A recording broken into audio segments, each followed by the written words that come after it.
من موہن نے روپ نکالا،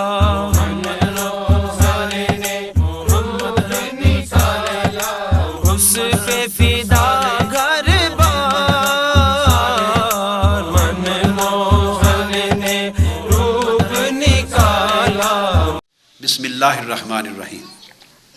آج کا موضوع ایمان اور عقیدہ کی حفاظت کے لیے اور اصلاح کے لیے بڑی اہمیت کا حامل ہے۔ موضوع ہے قرآن اور عظمت مصطفیٰ صلی اللہ علیہ وآلہ وسلم۔ ایک بات ابتدا میں آپ کے ذہن نشین کرا دوں، اور وہ یہ کہ اس موضوع کی اہمیت اور سگنیفیکنس کیا ہے۔ Why this subject is chosen for this conference؟ ایک زمانہ تھا جب لوگوں کے ایمان میں اور عقیدے میں روحانیت غالب تھی۔ ایمان، عقیدے، زندگی میں روحانیت غالب تھی۔ میں آپ کو بڑے آسان سادہ طریقے سے چیزیں، بڑی بڑی ادق مشکل علمی چیزیں، مگر پانی کی طرح بالکل سادہ آسان ہو کے آپ کے اندر ہضم ہوتی جائے گی۔ آپ وہ وقت نہیں بھولے ہوں گے، آج سے کوئی 30-40 سال کے عرصے کا ٹائم، 20-25-30 سال پہلے، 30-40 سال پہلے میں نے اپنے بچپن میں دیکھا ہے، اور آپ میں سے بہت سو نے دیکھا ہوگا، جب لوگ حج کے لیے جاتے تھے تو ان کو علاقوں میں کس طرح ہار پہنائے جاتے، کس طرح ان کو سی آف کیا جاتا، کتنا اہتمام، شوق و ذوق، محبت ہوتی، رسپیکٹ ہوتی، لوگ جا کے سی آف کرتے، پھر جب واپس آتے تو کتنا ریسیپشن ہوتا، اور کئی دن ان کے گھر میں لوگ ہر روز شام کو آ کے بیٹھتے اور مکہ مدینہ کی باتیں پوچھتے، حضور علیہ السلام کے روضہ اطہر کی، مدینہ پاک کے لوگوں کی باتیں پوچھتے، اور ان کی دعوتیں ہوتی۔ اس کا ٹھیک ہے، آؤٹ آف مینی ریزنز، ایک سبب یہ بھی تھا اور ہوگا کہ بہت زیادہ لوگ اس وقت نہیں جاتے تھے، کوئی خال اس نصیب کا ہوتا۔ اب بڑے کثرت کے ساتھ لوگ جاتے ہیں، فریکوینٹ جاتے ہیں، ہر علاقے سے، محلے سے لوگ جا رہے ہیں۔ یہ ایک سبب ہے، بڑی یہ سارے سبب یہ نہیں ہیں۔ ایک سبب ضرور ہے مگر سارا کچھ وجہ یہ نہیں۔ فرق یہ ہے کہ ہماری ایک بڑی ریپڈ شفٹ ہوئی ہے ہماری تھاٹس میں، سوچوں میں، زندگی میں، from spiritual to material, from spiritual to secular. یہ ایک شفٹ آئی ہے تیزی کے ساتھ۔ جیسے گلوبل چینجز آتی ہیں، ایکولوجیکل چینجز آتی ہیں، لوگ دیہاتوں سے اٹھ کے شہروں میں آباد ہوتے ہیں تو ان کا جو کلچر ہے اور سائیکالوجی ہے وہ بھی چینج ہونے لگ جاتی۔ سوشو اکنامک چینجز آتی ہیں، غربت سے عمارت کی طرف جاتے ہیں، پاکستان سے کینیڈا میں آ کے سیٹل ہوتے ہیں تو صاف ظاہر ہے حالات بہتر ہوتے ہیں، سوسائٹی بدلتی ہے، تو ساری چیزوں سے ان کا جو بینٹ آف مائنڈ ہے، ویز آف تھنکنگ ہیں، ان کی سائیکالوجی ہے، ان کا کلچر ہے، ہر چیز تبدیل ہوتی چلی جاتی۔ سائنٹیفک ایڈوانسمنٹس ہیں، سائنسی ترقی ہے، سائنسی تبدیلیاں ہیں، تو اسی طرح چینجز آتی ہیں۔ جیسے ایک گھرانے میں مالی حالات تنگ ہوں، وسائل تنگ ہوں، تو ان کے گھر کا ایک کلچر ہوگا، ایک سائیکالوجی ہوگی، روز جھگڑے ہوں گے، روز میاں بیوی میں فساد ہوگا، دنگا ہوگا، بات پہ جھگڑا ہوگا، پلیٹیں بھی چلیں گی، ہنڈیا بھی ٹوٹے گی، گالی گلوچ بھی ہوگا۔ میں پاکستان کے پرانے طرز کے دیہاتی زندگی میں جو کچھ ہوتا ہے وہ بتا رہا ہوں۔ بات سمجھانا بھی مقصود ہے، اور آپ مزاح کے، تفنن کے طریقے سے بات کو ابزورب بھی کر لیں، ڈائجسٹ کر لیں۔ اسی گھر میں وسائل آ جائیں، فراخی آ جائے تو 50% جھگڑا تو ویسے ختم ہو جاتا ہے۔ حالانکہ جب لڑائی ہوتی تھی اس زمانے میں مال کی، پیسے کی تنگی کا ذکر نہیں ہوتا تھا، وہ بیک گراؤنڈ میں رہتی تھی بات، وہ بیک گراؤنڈ میں رہتی تھی، سب کانشیس مائنڈ میں سبب اور بنتے تھے، مگر دراصل وہ سبب کے پیچھے فرسٹریشن، اور فرسٹریشن اکنامک سٹرینٹس کی، تنگی مشکلات کی۔ تو جب وسائل بڑھتے ہیں تو کلچر چینج ہو جاتا ہے، حالات تبدیل ہو جاتے ہیں۔ اسی طرح سوسائٹیز میں تبدیلی آتی ہیں، سائنٹیفک ایڈوانسمنٹ ہے، گلوبل ویلیج بن گیا، انٹرنیشنل کمیونیکیشن ہے، جو امریکہ میں ہو رہا ہے وہ یک وقت پاکستان کے گھر گھر میں بھی دیکھا جا رہا ہے. جو یورپ میں ہو رہا ہے، جو کچھ یہاں کی سوسائٹی باہر کی سوسائٹی کرتی ہے، ایڈوانسمنٹ ہے، اچھی ہو بری ہو، وہ عرب اور مکہ اور مدینہ میں بیٹھے ہوئے لوگ بھی اپنے ڈش پہ اوپر سب کچھ یک وقت دیکھ رہے ہیں. It has become a global village. تو نتیجہ کیا ہے کہ جو ٹرانسفارمیشن آف نالج ہے اور ایکسچینج آف انفارمیشنز ہے پوری دنیا کی سطح پر، اس نے گلوبلی پورے کلچر کو چینج کر دیا. یہ تو ایک ریزن ہے. تو پوری کی پوری لائف سٹائل میٹیریلسٹک ہو گئی. ہر چیز کی جو سوچ ہے اس میں مال، پیسہ، مادہ، دنیا، مفاد. آخرت پیچھے چلی گئی، قبر پیچھے چلی گئی، برزخ پیچھے چلی گئی، اللہ کو پیش ہونا پیچھے چلا گیا، ایمان کی باتیں پیچھے چلی گئی، ایقان کی باتیں، آخرت کی، مرنے کے بعد کی، سارے یہ پیچھے چلے گئے بیک گراؤنڈ میں. فور فرنٹ پر اس وقت جو دنیا پریزنٹ ہے، اس کے مسائل، اس کے مفادات، اس کی چکا چوند، اس کی آسائشیں آ گئی. لا محالہ اس چیز کا اثر جیسے عملی زندگی پہ پڑتا ہے، اسی طرح ان چیزوں کا اثر انسان کی تھنکنگ کے پروسیس پہ پڑتا ہے، اسی طرح تھنکنگ پروسیس کا اثر اس کے عقیدے پر پڑتا ہے. آپ بیسک ریزن سمجھ گئے نا؟ تو نتیجہ یہ ہوتا ہے کہ وہ جو اسپریچول عقیدہ تھا، اصل قرآن و سنت کا، اولیاء کا، بزرگوں کا، نسلوں کا، اس کے اوپر مادیت کی گرد آتی چلی جاتی ہے، اور آتے آتے آتے اس کا نکھار، اس کا اجلا پن، اس کا نور، اس کی برکت اٹھ جاتی. عقیدہ خراب گدلا ہوتا ہے اور خراب ہو جاتا ہے. اس طرح پھر فتنے بھی اٹھتے ہیں. اسلام کو نقصان پہنچانے کے لیے صدیوں میں فتنے بھی اٹھے ہیں کہ ایسے مسائل چھیڑ دیے جائیں امت میں جن مسائل سے تفرقہ پیدا ہو، فرقہ واریت پیدا ہو، سیکٹیرینزم پیدا ہو، اور اٹیکس کیے جائیں. ایسی کتابیں لکھی جائیں حضور علیہ السلام کی شان اقدس کے خلاف، اہل بیت کے خلاف، صحابہ کرام کے خلاف، اسلام کے خلاف، اسلام کے تصورات کے خلاف. ان تمام چیزوں کا ایسے فرقے پیدا کیے جائیں، ان کو فنڈ کیا جائے، فائنانس کیا جائے. ایسے مدرسے پیدا کیے جائیں، انہیں فائنانس کیا جاتا ہے. ایسے طبقے افراد پیدا کیے جاتے ہیں، انہیں اسپانسر کیا جاتا ہے، تاکہ ان کے ذریعے امت مسلمہ میں، یہ عرب میں بھی ہوتا ہے، ایسے لوگ پیدا کیے گئے، عجم میں بھی، انڈیا میں بھی اور باہر بھی ایسے لوگ پیدا کیے گئے، انہیں سپورٹ کیا گیا انٹرنیشنلی. سامراج نے کیا، گلوبل امپیریلزم نے کیا. وہ جو پہلی 2-3 صدیوں کا دور تھا اس پیریڈ میں ہوا. برٹش کلونیلزم تھی ساری، اس دور تھا کہ مسلمانوں میں ایسے عقیدے پیدا کیے جائیں کہ ان کے عقیدے میں دراڑ آ جائے. ایک زمانے میں جب پورا برطانیہ برٹش کالونی تھا تو اس زمانے میں ایک ریسرچ ہوئی.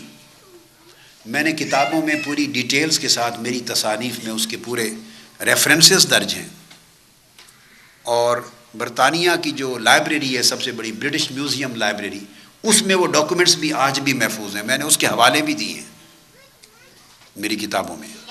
ایک ریسرچ ہوئی تھی کہ ایسے اقدامات کون سے ہیں جو کیے جائیں کہ اسلام دوبارہ ابھر نہ سکے، اسلام دوبارہ لیونگ فورس نہ بن سکے، دوبارہ اسلام ڈومیننٹ نہ ہو سکے دنیا میں، اور مسلمان اپنے ایمانی جذبے کے ساتھ پھر ایک زندہ قوم نہ بن سکے. بس ایسے مردوں کی طرح رہیں، نماز پڑھیں، جیسے ہم لوگ چرچ میں جاتے ہیں تو یہ مسجدوں میں جائیں. That's it. جیسے ہماری ایک بائبل ہے، ان کا ایک قرآن مجید ہو. بس برکت کے لیے دیکھ لیا، بچیوں کو جہیز میں دے دیا، گھر سے نکالتے ہوئے سر پہ رکھ لیا ڈولی پر. اب تو ڈولیاں نہیں ہیں. قسم کھانے کے لیے، جھوٹی سچی قسم کے لیے اٹھا لیا. تو ایسے استعمال رہ جائیں قرآن مجید کے، اس کا دخل ہمارے بنیادی عقیدے اور عملی زندگی میں نہ رہے. تو ایک لیونگ فورس نہ رہے اسلام. تو کیا طریقہ کیا جائے؟ ایک بڑی ایکسٹینسو ریسرچ ہوئی. یہ میں 200-150 سال پہلے کی بات کر رہا ہوں، لارڈ میکلاگن وغیرہ اور ان کا زمانہ تھا. تو ریسرچ کے نتیجے میں ایک پیپر سبمٹ ہوا اتھارٹیز کو، اور اس کے اوپر ایک پالیسی بنائی گئی. وہ ڈاکومنٹس پرانے ریکارڈ پر ہیں، میں نے ان کے ریفرنسز پورے دے کر اسٹڈی کر کے میں نے اپنی کتابوں میں چھاپا ہے. میری کتابوں میں اس کے پورے ریفرنسز درج ہیں. ختم نبوت پہ خاص طور پہ جو بڑی کتاب ہے میری، اس کے اندر یہ پوری تفصیل درج ہے. تو اس میں فائنڈنگز ہوئی اور جو ریسرچ کے بعد رپورٹ سبمٹ ہوئی، 2 نقطے ان پر اتفاق کر کے رپورٹ نے، بڑے ریسرچرز تھے، سروے ہوئے اور 2 نقطوں پر اتفاق ہوا، اور جو پالیسی وضع ہوئی اور پھر اس پالیسی کو ایگزیکیوٹ کیا گیا. 2 چیزوں پر مشتمل وہ پالیسی تھی. ایک، انہوں نے کہا کہ اگر 2 کام کر لیے جائیں تو مسلمان امت مسلمہ جیتے جی مردہ امت ہو جائے گی. یہ بڑی امپورٹنٹ بات ہے جو میں جہاں سے آج کی گفتگو کو شروع کر رہا ہوں، بتانے کے لیے کہ یہ سبجیکٹ کا ریلیونس اور سگنیفیکنس کیا ہے. انہوں نے کہا اگر 2 چیزیں ہم اچیو کر لیں، 2 آبجیکٹیوز، تو امت جیتے جی مردہ امت ہو جائے گی. وہ 2 چیزیں کیا؟ انہوں نے بتایا کہ ایک، ان کے نظام تعلیم کو تبدیل کر دیا جائے، ان کے نظام تعلیم کو ٹوٹلی سیکولرائز کر دیا جائے اور 2 حصے کر دیے جائیں. ریلیجس ایجوکیشن کو سیپریٹ کر دیا جائے، اسے مسجد اور مدرسہ میں بند کر دیا جائے، صرف اس کو حاصل کرنے والے مولوی بنے، اور تمام modern scientific secular social education جتنے ماڈرن سبجیکٹس اور سائنسز ہیں ان کو سیپریٹ کر دے، سکولوں کالجوں یونیورسٹیوں میں وہ رائج کر دی جائے. یہ 200-250 سال سے قبل جب یہ پالیسی رائج ہوئی، اس سے پہلے پوری دنیا اسلام میں سسٹم آف ایجوکیشن ایک یونٹ ہوتا تھا، اس کے 2 حصے نہیں تھے. یہ بات شاید آپ کو معلوم نہیں تھی پہلے. جی، امام غزالی کے وقت سے لے کر پھر نظام الملک طوسی بغداد کے تھے. امام غزالی بغداد یونیورسٹی کے وائس چانسلر تھے، مستنصریہ کے. پھر جامعہ نظامیہ یونیورسٹی بنی، نظام الملک طلوسی نے نظام رائج کیا. الازہر بنی 1000 سال پہلے. جامع القراوین قائم ہوئی، قراوین یونیورسٹی مغرب میں، جس شہر کو فاس کہتے ہیں، فیس، مغرب میں. پھر ازہر آئی، پھر یہ مستنصریہ اور نظامیہ بغداد کی یونیورسٹیز آئیں. پھر نیشا پور تھا، ڈماسکس میں تھی، مکہ میں تھی، مدینہ میں تھی، سسلی میں تھی. پھر اس کے بعد تمام عرب اور عجم کے ممالک میں، پوری دنیا میں، ایران میں، عراق میں، دنیا بھر میں بنی. تو ایک ہی نظام تعلیم ہوتا تھا، اسی میں تفسیر پڑھتے، اسی میں حدیث، اسی میں فقہ، اسی میں امبریالوجی، اسی میں کوسمولوجی، اسی میں فزکس، اسی میں ایسٹرو فزکس، اسی میں اسٹرونومی، اسی میں باٹنی، اسی میں بیالوجی، اسی میں تمام نیچرل سائنسز، ہیومن سائنسز، اسی میں تمام علوم اور فنون پڑھتے تھے. اسی ایک ہی ادارے سے امام غزالی بھی پیدا ہوتے، اور اسی ایک ہی ادارے سے جابر بن حیان جو کیمسٹری کا بانی ہے وہ بھی اسی ادارے سے پیدا ہوتا تھا. آپ سمجھیں میری بات؟ یہ الگ انسٹیٹیوشن سے نہیں پیدا ہوتے تھے کہ غزالی کسی مدرسہ سے اس وقت فارابی پیدا ہوگا، میتھمیٹیشنز بھی پیدا ہوتے، فزیشنز بھی پیدا ہوتے، کیمسٹ پیدا ہوتے. یہ جابر بن حیان، آپ نے نام سنا ہو، اگر کیمسٹری کی ہسٹری پڑھیں، کیمسٹری، تو جو لوگ اس کے فاؤنڈر ہیں، کیمسٹری کی بات کر رہا ہوں، ویسٹرن سائنس ہے، اس کے جو فاؤنڈر سائنٹسٹ ہیں، تو اس کے بیسک فاؤنڈرز میں جابر بن حیان ہے. یہ بانی ہے جدید کیمسٹری کا، اور جابر بن حیان شاگرد ہے امام جعفر صادق کا. امام جعفر صادق کے شاگرد ہیں. میں آپ کو لنک بتا رہا ہوں. تو تمام سائنسز، تمام علم، تمام علوم ایک ہی جگہ سے ایمرج کرتے تھے، from single root, from single fountain, from single institution, from single school. There was no division of madrasa and school. There was no division of secular and religious. There was no division of scientific and spiritual. It was a totality. It was a comprehensive unit, and all branches and sciences of knowledge, they were all together equally emerging from the same root. سائنسدان بھی وہیں سے پیدا ہوتے، doctors بھی وہیں سے پیدا ہوتے ہیں، انجینئرز بھی وہیں سے پیدا ہوتے، آرکیٹیکٹس بھی وہیں سے پیدا ہوتے، فلاسفرز بھی وہیں سے پیدا ہوتے، پوئٹ بھی وہیں سے پیدا ہوتے، اور محدث، مفسر، فقیہ، مجتہد بھی وہیں سے پیدا ہوتے۔ اگر آپ نے اس کو کسی ذرا ڈیٹیل میں اسٹڈی کرنا ہو اس سبجیکٹ کو، تو میری جو کتاب ہے سیرت الرسول، میں اپنی کتابوں کے ریفرنس اس لیے دیتا ہوں، اس کے دو ریزنز ہیں۔ ایک تو مجھے جھجک نہیں ہوتی اپنی کتاب کو ریفر کرنے میں، چونکہ میں اپنی کتابوں کی انکم کھاتا نہیں، لیتا نہیں ہوں۔ ایز آتھر میں اپنی تصانیف اور اپنی بکس کی انکم اور کمائی اور رائلٹی نہیں لیتا۔ زندگی میں پہلے دن سے آج کے دن تک 1 روپیہ بھی کبھی نہیں لی۔ اگر وہ ملینز روپے کی وہ سیل ہو آل اوور دا ورلڈ کتابوں کی، اور ملینز کی سیل تو مہینے میں ہوتی ہے، 150 ممالک میں وہ سیل ہوتی رہتی ہیں آل اوور دا ورلڈ۔ 1000 کتابیں تصنیف میں نے اب تک کی ہیں، اور اللہ کا شکر، حضور علیہ السلام کے نالین پاک کا صدقہ، یہ اسلام کی تاریخ میں صدیوں کے اندر ایک اعزاز ہے۔ 400 ان میں سے پبلشڈ ہیں، 400 پبلشڈ ہیں، چھپتی رکھتی رہتی ہیں، بکتی ہیں۔ لیکن میں بلا جھجک اس لیے کوٹ کرتا ہوں کہ میں ایز آتھر جیسے بطور سپیکر کچھ نہیں لیتا، ہدیہ، نذرانہ، پیسے، دین کی تبلیغ سے ہدیہ نذرانہ نہیں لیتا، اس طرح اپنی بکس اور اپنی پبلیکیشن سے کبھی 1 روپیہ 1 پیسہ بھی نہیں لیتا۔ یہ وقف فی سبیل اللہ ہے، حضور کی امت کے لیے، دین کے لیے وقف۔ یہ میرا معاش اور روزگار نہیں ہے، دین کی خدمت کا کوئی گوشہ میرا روزگار نہیں ہے۔ اللہ کا شکر ہے، میرا اپنا بزنس ہے، اللہ نے دے رکھا ہے، اپنا بزنس ہے، اچھا بزنس ہے۔ میں اور میرے بچے اپنی تجارت اور اس اللہ کے دیے ہوئے اس رزق حلال سے کھاتے ہیں، اور امت کی، اسلام کی، دین کی خدمت فی سبیل اللہ حضور کی نوکری سمجھ کے کرتے ہیں۔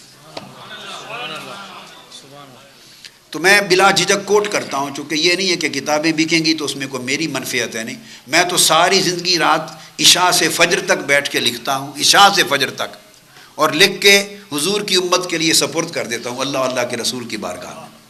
تو آپ کے لیے تو اس میں خیر میرا کوئی فائنانشیل بینیفٹ نہیں ہے۔ ایک ریزن تو یہ ہے کہ میں کوٹ کرتا ہوں، دوسرا ریزن یہ ہے کہ مور اور لیس ہزارہا سبجیکٹس پر لکھا گیا ہے۔ کسی بھی ضروری سبجیکٹ کی آپ کو ضرورت ہو تو آپ کو اس پر ایک کتاب مل جائے گی میری۔ کوئی سبجیکٹ، میں لفظ کوئی کہہ رہا ہوں، یا کتاب مل جائے گی یا اس کے چیپٹرز مل جائیں گے، مشرق سے مغرب تک۔ جو دنیا جہان کا سبجیکٹ آپ کے ذہن میں آئے، آپ اس کا نام لیں، یا اس پر میری کوئی تصنیف موجود ہوگی، یا کسی تصنیف میں اس کے چیپٹرز موجود ہوں گے، یا 6000 سبجیکٹس پر میری ٹاکس ہیں، لیکچرز ہیں، 6000 سبجیکٹس پر۔ اور آپ کے جو مسائل ذہنوں میں پیدا ہوتے ہیں وہ ان 6000 سے باہر نہیں ہوں گے۔ تو ٹاکس ہیں، لیکچرز ہیں، تو یا کوئی کیسٹ مل جائے گا آپ کو خطاب کا۔ تو یہ ایک شاندار ریفرنس ہوتا ہے، تو اس لیے میں ریفر کرتا ہوں کہ سنا کریں۔ یہ جو بات میں نے ابھی تک پہلے بیان کی کہ ایک سنگل یونٹ ہوتا تھا نالج کا، اور ہر چیز اس میں سے ایمرج ہوتی تھی۔ آپ میں سے کسی کو اگر اس سبجیکٹ پر پڑھنے کا شوق ہو ڈیٹیل میں، تو میری جو کتاب ہے سیرت الرسول صلی اللہ علیہ وآلہ وسلم، حضور علیہ السلام کی سیرت طیبہ پہ اس وقت اردو زبان میں تاریخ کی سب سے بڑی کتاب سیرت کی وہ ہے جو مکمل ہو گئی اور چھپی ہوئی ہے ساری، 14 جلدوں میں لکھی میں نے سیرت کی کتاب، 14 جلدوں میں۔ علامہ شبلی نعمانی کی کتاب سیرت النبی سے 4 گنا زیادہ ضخیم ہے، 4 ٹائمز، 14 جلدوں میں، اور ضخیم جلد 900 ہزار صفحے، 9 صفحے کی ایک جلد ہے۔ اس کا جو پہلا والیوم ہے مقدمہ، صرف پریفیس ایک والیوم ہے پورا مقدمہ، اس کے اندر میں نے اس کی بڑی ڈیٹیلز لکھی ریفرنسز کے ساتھ۔ تو کوئی اگر اس پر ریسرچ کرنا چاہے فردر تو یہ ریفرنس ہے، فرسٹ والیوم آف سیرت الرسول، ڈیٹیلز میں۔ تو انہوں نے یہ رپورٹ کر کے ایک پالیسی وضع کی کہ ایک تو مسلمانوں کے سسٹم آف ایجوکیشن کو چینج کر دیں، جو دین پڑھیں وہ نیرے مولوی بن جائیں، ان کو یہ بھی خبر نہ ہے کہ سورج نکلتا کہاں سے ہے اور ڈوبتا کہاں سے ہے، تاکہ دین پڑھنے والے اور دین جاننے والے دنیا کی جو رفتار تیزی سے آگے ترقی کی بڑھ رہی ہے اس میں پیچھے رہ جائیں، اور لوگ ان سے صرف جنازے پڑھائیں، نکاح پڑھائیں، پنجگانہ نماز پڑھائیں، جمعہ پڑھائیں، مسئلے پوچھیں شریعت کے، دین کے، ذاتی، نجی، بس اتنے کام کے رہ جائیں، اور باقی جو پوری سوشو پولیٹیکل، اکنامک اور سائنٹیفک ڈیولپمنٹس ہیں ان سے ان کا تعلق کٹ جائے، نتیجتاً وہ سوسائٹی میں سیکنڈ ریٹ سٹیزنز بن جائیں، تھرڈ کلاس سٹیزنز بن جائیں، پیچھے رہ جائیں، اور جدید جو دنیا کی ترقی ہے اس کو کمپیٹ نہ کر سکیں، میٹ ود نہ کر سکیں۔ کتنی بڑی سازش تھی دین کے ساتھ، تاکہ دین پیچھے رہ جائے۔ اللہ کا شکر ہے ہم نے تحریک منہاج القرآن نے اس محاذ پہ جنگ لڑی، اور پوری دنیا میں منہاج القرآن نے ایک مدرسہ نہیں بنایا۔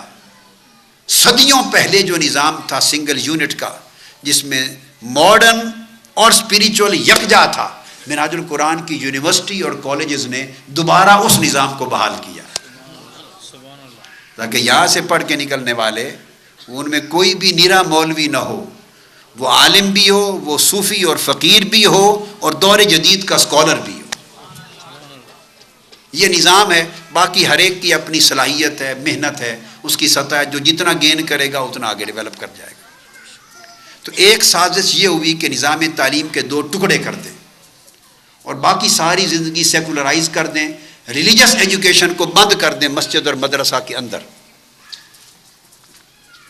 اور دوسری سازش جو مین ہوئی بڑی، انہوں نے کہا اگر امت مسلمہ کو مردہ امت بنانا چاہتے ہیں، مردہ کہ یہ دوبارہ کبھی زندہ نہ ہو سکے اور اٹھ نہ سکے، تو ایسی مختلف حکمت عملی اختیار کی جائے، ان کے عقیدے میں، ان کے مدرسوں میں، ان کے تبلیغ میں، ان کے دین کے کنسیپشن میں، پرسیپشن میں ایسی پالیسیاں اختیار کی جائیں کہ ان کے دلوں سے رسول پاک صلی اللہ علیہ وسلم کا عشق و محبت اور ادب، تعظیم اور احترام وہ دل سے نکال لیا جائے۔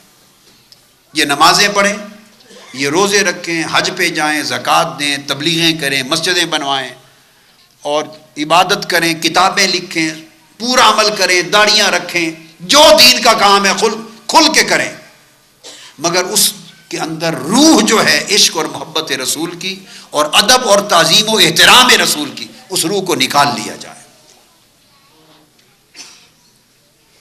یہ روح ایمان ہے۔ اگر ان کے ایمان سے یہ روح نکل جائے تو ایمان مردہ جسم رہ جائے گا۔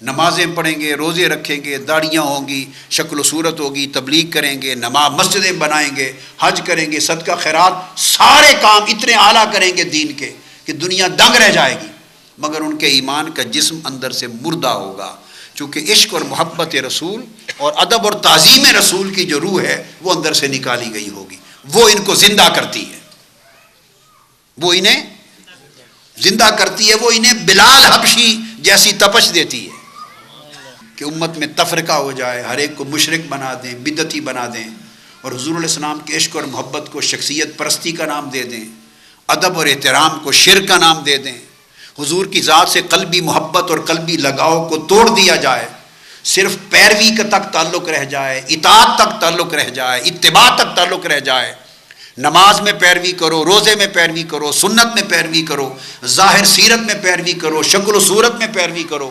تعلیم میں پیروی کرو، تو ظاہری زندگی کے دعوت، تبلیغ، عمل، نماز، روزہ، حج، زکوٰۃ، واعظ، خطاب، تفسیر، ان چیزوں میں پیروی کریں، اور یہ ساری پیروی اوپر رہے، یہ عشق میں نہ بدلے، محبت میں نہ بدلے، ادب میں نہ بدلے، تعظیم میں نہ بدلے، اکرام میں نہ بدلے، وہ جو قلب و روح کا تعلق ہے وہ تار ٹوٹ جائے،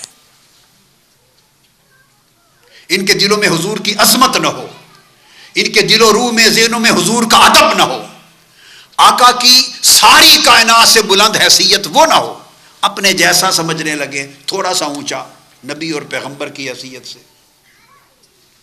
اور حضور کی ذات پر بحثیں کریں، یہ علم تھا، یہ علم نہیں تھا، یہ پتہ تھا، یہ پتہ نہیں تھا، میلاد نہیں کرنا چاہیے، کرنا چاہیے، سلام پڑھیں نہ پڑھیں، تو ایسی بحثیں، ڈیبیٹس کریٹ کر دیں، ڈیبیٹس حضور علیہ السلام کی ذات پاک سے متعلق، تاکہ لوگ بلائنڈ فیتھ کے ساتھ اپنے پیغمبر سے عشق اور محبت کر کے فنا ہونے کی بجائے بات بات میں ڈسکشن اور آرگیومنٹ شروع کر دیں، تکرار شروع کر دیں، بحثیں شروع کر دیں۔ جس چیز پہ تکرار شروع ہو جائے وہاں دل کا رشتہ ٹوٹ جاتا ہے، دماغ کا رشتہ قائم ہو جاتا ہے۔ آپ آزما لیں. یہ آج تک یہ میڈیا کا پروپیگنڈا کا فلسفہ یہ ہے. پروپیگنڈا کا فلسفہ یہ ہے. میں نام نہیں لوں گا، آپ خود سمجھ جائیں. کوئی شخص آپ کا ہیرو ہو، آپ اس کو زندگی 20 سال سے اپنے ملک اور قوم کا ہیرو سمجھتے ہو کسی کو، اور اس شخص کا نام بھی احترام کی علامت ہو آپ کے ملک میں، آپ کی قوم میں، اس کو ہیرو تصور کیا جاتا ہو، عزت اور احترام ہو پوری قوم میں، تو آپ چاہیں کسی کانسیپٹ کو ختم کرنے کے لیے تو ایک اس کے خلاف پروپیگنڈا کر کے، اس کو میڈیا کریکٹر اسیسینیشن کہتے ہیں، اس کے خلاف ایک مہم چلا دیں، اس پر کوئی الزام لگا دیں، کوئی تہمت لگا دیں، اس کے بارے میں کوئی سٹوریاں گھڑ کے میڈیا میں چلا دیں، ٹی وی پر، اخبارات میں، اور ہفتے 10 دن 15-20 دن میں اتنا گندا کر دیں اس کے بارے میں الزامات لگا لگا کے کہ جو صبح اخبار اٹھائے کہے استغفر اللہ، یار یہ شخص ایسا تھا، ہم تو پوجا کرتے تھے اس کی، ہم تو اس کو ہیرو مانتے تھے، یہ کرتا رہا ہے، یہ ان چیزوں میں ملوث ہے. کوئی میری بات پلے پڑ رہی ہے؟ نام نہ لیں گے. تو جو اخبار اٹھائے تو اس میں ایسی کوئی سٹوری، کوئی انٹرویو، کوئی سٹیٹمنٹ، کوئی تماشا ہو، بس 15-20 دن کے بعد کوئی اس کو برا مانے یا نہ مانے مگر ایمان سے کہیے ہیرو کا امیج برقرار رہے گا. بولیے، بالکل ڈسٹورٹ کر کے رکھ دیں گے. یہ ایک بالکل کامن سائیکولوجیکل فینومینا ہے. میں تو آپ کو ایک ان چیزوں کے اسٹوڈنٹ کی حیثیت سے انالائز کر کے دے رہا ہوں. کامن فینومینا ہے. اولاد اگر باپ سے عشق اور محبت کرتے ہوں، ادب اور احترام کرتے ہوں، اور کوئی ماں چاہے کہ باپ کا احترام ان کے دلوں میں نہ ہو، وہ 5 7 8 چیزیں بچوں کے دل میں ڈال دے تو وہ ادب احترام ختم ہو جائے گا.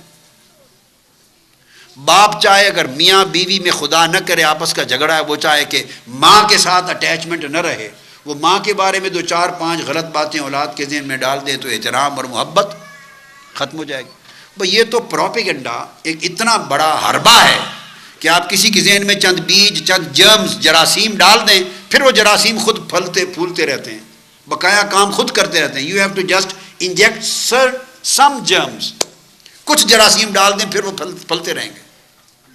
بس انہوں نے یہ کیا کہ اپنے پیغمبر کے ساتھ اور برگزیدہ ہستیوں کے ساتھ جن سے اسپریچول انسپائریشن ملتی ہے، جن سے اسپریچول انسپائریشن ملتی ہے، جن کے نام سے آپ موٹیویٹ ہوتے ہیں، جن کے عشق اور محبت کا تصور آپ کے جذبہ کو گرما دیتا ہے، آپ سب کچھ لٹا دینے پر تیار ہو جاتے ہیں، آپ کٹ مرنے پہ تیار ہو جاتے ہیں، تن من دھن لٹا دیتے ہیں. اس عورت کی طرح جس نے غزوہ احد کے بعد سنا، مدینہ میں افواہ پھیل گئی کہ حضور علیہ السلام شہید ہو گئے. اس خاتون کا شوہر بھی اس جنگ میں شریک تھا، اس کا باپ بھی شریک تھا، اس کا بھائی بھی شریک تھا، اس کا جوان بیٹا بھی شریک تھا. تو وہ روتی چیختی چلاتی شاہراہ پہ کھڑی ہو گئی جو غزوہ احد سے فوج اسلام کی واپس آ رہی تھی، اور رو کے ہر ایک سے دیوانہ وار پوچھتی تھی، سناؤ میرے آقا کا کیا ہوا؟ ایسی افواہ سنی ہے، حضور خیریت سے ہیں؟ تو جو شخص ملا اس نے کہا بی بی تو پہلے اس کی خبر لے کہ تیرے تو شوہر کی وفات، شہید ہو گیا. اس نے کہا شوہر شہید ہوا یا نہیں چھوڑو، مجھے اپنے آقا کا بتاؤ. پھر دوسرے سے پوچھا، اس نے کہا افسوس بی بی تیرا جوان بیٹا بھی شہید ہو گیا. اس نے کہا چھوڑو بیٹے کو، مجھے میرے آقا کی بتاؤ. تیسرے نے کہا کہ تیرا بھائی بھی شہید ہو گیا، تیرا باپ بھی شہید ہو گیا. اس نے کہا میں نے کسی کا نہیں پوچھا، مجھے تو میرے آقا کا بتاؤ، وہ سلامت ہیں کہ نہیں. اتنے میں آقا علیہ السلام سامنے آ گئے. وہ خاتون آقا کے قدموں پہ گر کے چلا پڑی اور داڑے مار کے رونے لگی اور عرض کرنے لگی یا رسول اللہ آپ سلامت ہیں تو جو رشتے لٹ گئے سارے سلامت ہیں، اور اگر آپ شہید ہو جاتے تو میرے سارے خاندان والے بچ جاتے تو میں نے بھاڑ میں ڈالنا تھا.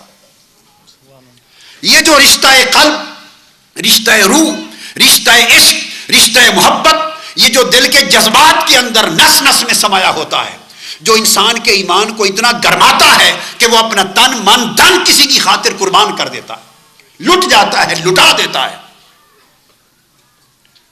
وہ جو سیدنا صدیق اکبر میدان جہاد میں تھے غزوہ بدر میں، اور مقابلے میں ان کا بیٹا لڑ رہا تھا غزوہ بدر میں ابھی کافر تھا، ابھی مسلمان نہیں ہوا تھا، آپس میں لڑ رہے تھے۔ بعد میں جب بیٹا مسلمان ہو گیا، صحابی بن گیا، تو ایک دن بیٹے نے سیدنا ابو بکر صدیق سے عرض کیا، ابا جان اجازت ہو تو میں ایک واقعہ سناؤں کفر کے زمانے کا؟ فرمایا بیٹے سناؤ۔ تو عرض کیا غزوہ بدر میں جب ہم آمنے سامنے لڑ رہے تھے تو آپ 3 بار میری تلوار کے نرغے میں آئے تھے، میرے تلوار کے نیچے۔ اگر میں چاہتا 3 مرتبہ ایسا چانس ملا تو میں ایک تلوار سے آپ کا سر قلم کر دیتا، مگر میں نے باپ سمجھ کے چھوڑ دیا۔ صحابی ہو چکا ہے، مسلمان ہے، باپ بیٹا بیٹھے ہیں گھر میں باتیں کر رہے ہیں، تو انہوں نے پرانا ایک واقعہ سنایا۔ تو سیدنا صدیق اکبر رضی اللہ تعالیٰ جوش میں آ گئے، کھڑے ہو گئے، فرمانے لگے بیٹے اس رب کی عزت کی قسم جس کے قبضہ قدرت میں میری جان ہے، تو نے 3 بار مجھے باپ سمجھ کے چھوڑ دیا، اگر تیری گردن ایک بار بھی میری تلوار کے نیچے آتی تو میں بیٹا سمجھ کے کبھی نہ چھوڑتا، اتار دیتا۔ اس لیے کہ جب سے ہم مصطفیٰ کے ہو گئے، جب سے جینا مرنا مصطفیٰ کے نام کر دیا ہے، سب رشتے نیچے رہ گئے ہیں، اب وہی رشتہ ہمارا رشتہ ہے جو مصطفیٰ کی غلامی میں ہے۔ وہ جو مصطفیٰ کا وفادار ہے وہی ہمارا رشتہ ہے، جو مصطفیٰ سے بے وفا ہے وہ ہمارا رشتہ ہی نہیں۔ تو یہ ایک پیمانہ تھا، یہ ایک پیمانہ تھا جس پر وہ لٹتے تھے۔ وہ نوجوان چھوٹی عمر کے بچے بھی ایڑیاں اٹھا کے کھڑے ہوتے تھے کہ میں بڑا نظر آؤں، کہیں حضور چھوڑ کے نہ چلے جائیں، میں جا کے لڑوں، آقا کے دشمنوں سے لڑوں۔ وہ ایمان کا جذبہ، وہ عشق اور محبت سے تعبیر تھا۔ جو گھر چھوڑ کے بھوکے سیدنا ابو بکر صدیق دوپہر کا وقت حضور کی گلی میں کھڑے ہیں، آپ اچانک باہر تشریف لائے، فرمایا ابو بکر یہ وقت تمہارے یہاں آنے کا نہیں ہے، میں تو اس وقت آرام کرتا ہوں، بس ویسے ہی نکل آیا باہر، ویسے ہی لفظ ویسے ہی فرمایا۔ وہ پتہ تھا، دیکھتے ہیں سب کچھ، دیکھا کہ ابو بکر باہر گلی میں پھر رہا ہے تو اس لیے نکل آئے۔ نکل آیا تو کیوں اس وقت آئے ہو؟ عرض کیا یا رسول اللہ بس ایسے ہی آیا ہوں۔ نہیں، فرمایا بتا دو بات کیا ہے۔ عرض کیا حضور گھر میں 2 دن سے کھانا نہیں تھا، بھوک بہت تھی، بس اس لیے چلا آیا۔ آگے کھانا نہیں مانگا۔ اللہ ذکر بلند کرتا ہے اپنے حبیب کا، اور کس لیے بلند کرتا ہے؟ آپ کی خاطر، تاکہ آپ خوش ہو جائیں۔ اب اس آیت کریمہ کا ایک معنی تو یہ ہے کہ اللہ پاک نے اس کا پہلا معنی، جبرائیل امین حاضر ہوئے، عرض کیا یا رسول اللہ، جب یہ آیت اتری، حضرت ابو سعید خدری رضی اللہ تعالیٰ عنہ روایت کرتے ہیں، جب آیت اتری کہ ہم نے آپ کا ذکر آپ کے لیے بلند کر دیا، جبرائیل امین نے کہا قال اتانی، حضور علیہ السلام نے فرمایا اتانی جبریل علیہ السلام فقال ان ربی و ربک یقول تدری کیف رفعت ذکرک قلت اللہ عالم قال اذا ذکرت ذکرت معی۔ جبرائیل امین آئے، حضور علیہ السلام فرماتے ہیں میرے پاس، اور کہا یا رسول اللہ میرا اور آپ کا رب یہ فرماتا ہے کہ میرے حبیب کیا آپ کو پتہ ہے کہ میں نے آپ کا ذکر آپ کی خاطر کیسے بلند کیا؟ کیا پتہ ہے کیسے بلند کیا؟ حضور علیہ السلام نے فرمایا اللہ ہی بہتر جانتا ہے، بتاؤ اللہ کیا فرماتا ہے؟ تو جبرائیل امین نے عرض کیا یا رسول اللہ نے فرمایا کہ آپ کا ذکر میں نے اس طرح بلند کیا ہے اذا ذکرت ذکرت معی، کہ میں نے ایمان کی شرط بنا دی ہے کہ جہاں میرا ذکر ہوگا وہیں آپ کا ذکر ہوگا۔ جو شخص میرا ذکر کرے اور میرے حبیب آپ کا ذکر نہ کرے، میں اس ذکر کو قبول ہی نہیں کروں گا۔ آپ بات کو سمجھیں، حضور کا ذکر اللہ کے ذکر کے ساتھ نہ ہو تو اللہ تعالیٰ اپنے ذکر کو رد کر دیتا ہے، قبول نہیں کرتا۔ اس لیے اللہ نے حکم فرما دیا کہ اب کوئی شخص کلمہ نہیں پڑھ سکتا جب تک میری توحید کے ساتھ میرے حبیب کی رسالت کا ذکر نہ ہو۔ اذان نہیں ہو سکتی جب تک اشہد ان لا الہ الا اللہ کے ساتھ اشہد ان محمد رسول اللہ نہ ہو۔ کوئی خطیب خطبہ نہیں دے سکتا جب تک اللہ کی توحید کے ساتھ حضور پر درود و سلام نہ ہو۔ کوئی نمازی نماز نہیں پڑھ سکتا جب تک اللہ کی حمد و ثنا اور رکوع و سجود کے ساتھ حضور کی بارگاہ میں درود و سلام نہ ہو۔ آپ دیکھیے اگر آپ نماز پڑھیں اور نماز کے دوران کوئی شخص آ کر آپ کو سلام کہے، آپ نماز پڑھ رہے ہوں، تشہد میں بیٹھے ہوں، اور کوئی اوپر سے آئے اور آپ کو ویسے کہہ دیا السلام علیکم، اسے نہیں پتہ کہ آپ نماز پڑھ رہے ہیں، تو کیا آپ اس کا جواب دے سکتے ہیں؟ جی نہیں دے سکتے نا۔ اور اگر آپ نے نماز میں آہستہ سے کہہ دیا وعلیکم السلام، تو نماز رہے گی یا ٹوٹ جائے گی؟ ایک بڑا اسپیسیفک پوائنٹ سمجھا رہا ہوں، ٹوٹ جائے گی نا۔ کیوں ٹوٹے گی؟ بڑی خاص بات ہے، نماز نام ہے اللہ سے کلام اور اللہ کی طرف دھیان رکھنے کا۔ نماز نام ہے اللہ سے کلام اور اللہ کی طرف دھیان رکھنے کا، کہ نماز نام ہے کہ بندہ اللہ سے کلام کرے اور اللہ کی طرف دھیان رکھے، رجوع رکھے۔ اور جب آپ نے کسی اور کو سلام کا جواب دے دیا، اور خواہ اس کو سلام کر دیا، کسی کو خواہ اس کو سلام کر دیا یا سلام کا جواب دے دیا، تو نماز ٹوٹ گئی، کیونکہ آپ نے اپنا دھیان کسی اور کی طرف کیا، اور جب اس کو سلام کیا یا سلام کا جواب دیا تو گویا آپ نے اس سے کلام کیا۔ تو جب غیر سے کلام ہو یا غیر کی طرف کلام کیا جائے تو نماز ٹوٹ جاتی ہے۔ یہ بات آپ سمجھ گئے نا؟ اب ذرا آ جائیے، آپ نماز پڑھتے ہیں روزانہ، ہر نماز میں جب تشہد پہ بیٹھتے ہیں، اللہ کی حمد ثنا، قرآن کی تلاوت، رکوع سجود مکمل کر، تسبیحات مکمل کر لینے کے بعد فرمایا اب تم رانوں پر ہاتھ رکھ کر بیٹھ جاؤ میرے دروازے پر، اور اب میرے مصطفیٰ کی بارگاہ میں سلام پڑھو۔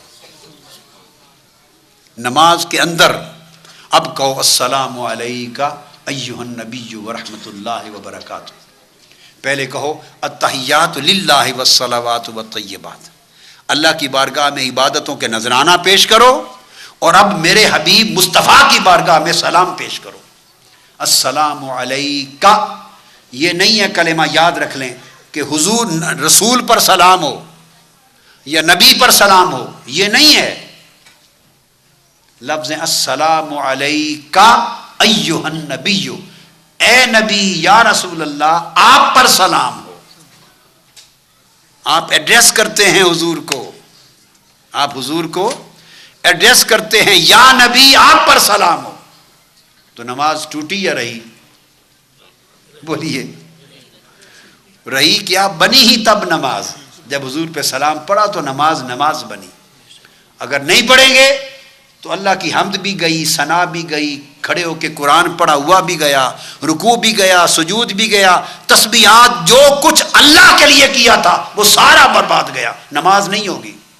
آپ جھگڑا کر لیں، باری تعالیٰ ایک تیرے نبی پہ سلام نہیں کہا میں نے نماز میں، تو اس کی اتنی سزا کہ میں نے جو سجدے کیے وہ بھی رد۔ 4 رکعتیں پڑھی تھیں، ابھی چاروں رکعتیں گئیں، رکوع بھی گئے، سجدے بھی گئے، اتنی قرآن کی صورتیں کھڑی ہو کے پڑھی تھی میں نے، وہ صورتیں بھی گئیں، حمد و ثنا بھی گئی، سبحانک اللہم بھی گیا، سب کچھ گیا۔ اس نے کہا مجھے کچھ بھی نہیں چاہیے، بدبخت، تو میرے محبوب پہ سلام نہیں پڑتا، مجھے کچھ نہیں چاہیے، تو بھی دفع ہو جا اور سب کچھ ساتھ لے جا۔ نماز رد ہو گئی۔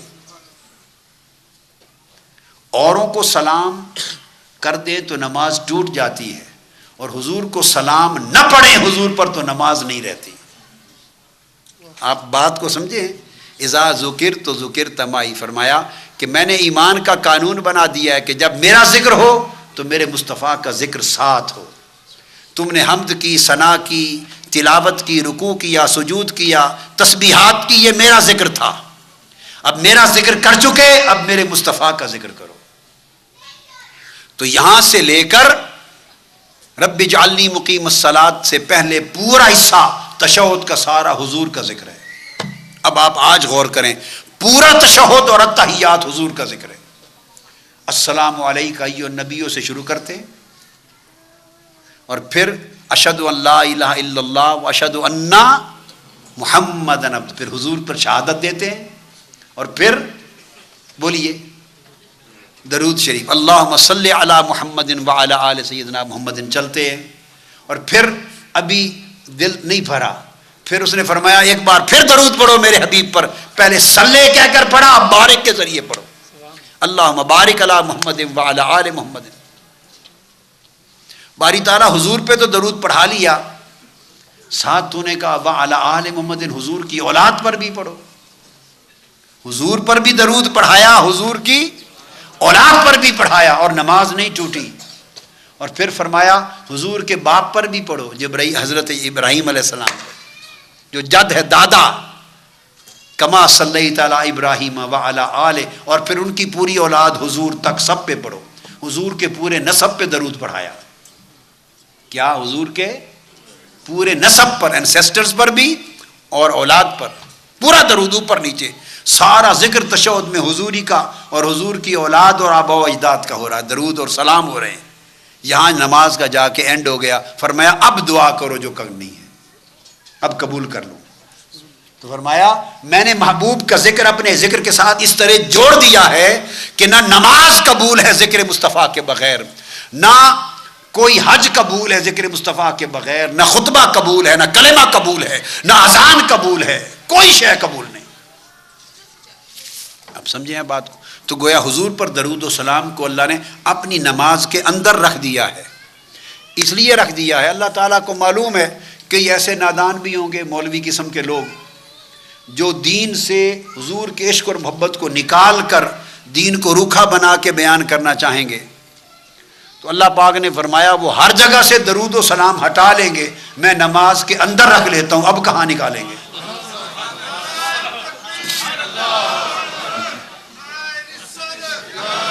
یعنی ہر جگہ سے تم ہٹا لو گے، ہر جگہ سے ہٹا لو گے، اگر کہیں لکھا ہوا ہے تو وہاں سے مٹا لو گے، کوئی پڑھتا ہے تو روک لو گے، ہر جگہ سے میرے حبیب کا درود و سلام نام ہٹا لو گے، میں اب نماز کے اندر رکھتا ہوں، اب کیسے ہٹاؤ گے؟ اب ہٹا لیا تو نماز بھی گئی، بے نمازی ہو گئے۔ اللہ پاک کی محبت کا عالم یہ ہے کہ اس نے اپنی عبادت کے اندر حضور کے درود و سلام کو سنبھال کے خوبصورت بنا کے مزین کر کے رکھ دیا ہے۔ تو فرمایا یہ ہے جہاں میرا ذکر ہو وہاں میرے حبیب کا ذکر ہو۔ اب آپ دیکھیں گے ہم ہی مسلمان بھائیوں میں ہیں، جب جوش آتا ہے ایمان کا تو نعرہ تکبیر لگاتے ہیں، بس آگے چپ آ کے نعرہ رسالت نہیں لگاتے۔ اللہ گوارا نہیں کرتا اس تکبیر کا نعرہ جس میں مصطفیٰ کی رسالت کا نعرہ ساتھ نہ ہو۔ اللہ اپنے ذکر کو قبول نہیں کرتا جس میں مصطفیٰ کا ذکر ساتھ نہ ہو۔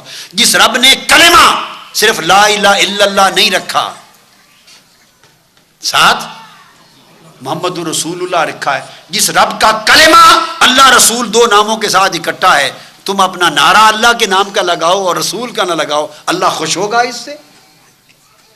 یہ امت کو حضور سے دور کرنا ہے، دھوکہ ہے۔ جس نے اذان خدا اور مصطفیٰ کے نام کو جوڑ کے رکھی، جس نے نماز میں اپنے ذکر کے ساتھ حضور کا ذکر درود و سلام جوڑ کے رکھا ہے، لہذا مسلمانوں کو چاہیے کہ کہیں بھی جہاں اللہ کا نام لے جس بھی شکل میں ساتھ حضور کا نام لے۔ بعض لوگوں کا، میں تو چونکہ پوری امت کے لیے تعلیم کی راستہ دیتا ہوں، بعض لوگوں کا ایک وہم ہوتا ہے کہ یا رسول اللہ ہم نہیں کہتے، ہم یا رسول اللہ نہیں کہتے اس لیے نعرہ رسالت نہیں لگاتے۔ چلو بھائی اس جھگڑے میں نہیں پڑتے، جو یا رسول اللہ نہیں کہنا چاہتے وہ نعرہ رسالت لگائیں، وہ محمد رسول اللہ کہہ دیا کریں جواب میں۔ جس کا دل یا رسول اللہ سے خوش ہوتا ہے وہ نعرہ رسالت کے جواب میں یا رسول اللہ کہہ دے، اور جو سمجھتے ہیں کہ ہم یا رسول اللہ نہیں کہنا، بحث تکرار نہیں ہے، ہمارا مشرب تو ملانا ہے، ہمارا مشرب جوڑنا ہے، پھوڑنا نہیں۔ جو یا رسول اللہ نہیں کہتے اس کی بحث میں نہیں پڑھتے، چلو وہ محمد رسول اللہ جو کلمہ میں آیا ہے، لفظ کیا کلمہ طیبہ میں آیا ہے نا، کلمہ شہادت میں، وہ بھی نعرہ رسالت لگائیں، وہ محمد رسول اللہ کہہ لیا کریں۔ چلے حضور کی رسالت کا نعرہ لگے تو صحیح نا۔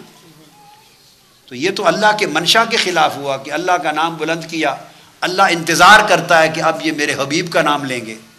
جب حضور کا نام نہیں آتا فرماتا ہے فرشتوں کو لے کے ان کے منہ پہ مار دو یہ نعرہ، مجھے قبول نہیں، میرے محبوب کا ذکر ساتھ نہیں کیا۔ یہ ہے ایمان کی کیفیت۔ تو یہ ایک معنی ہے۔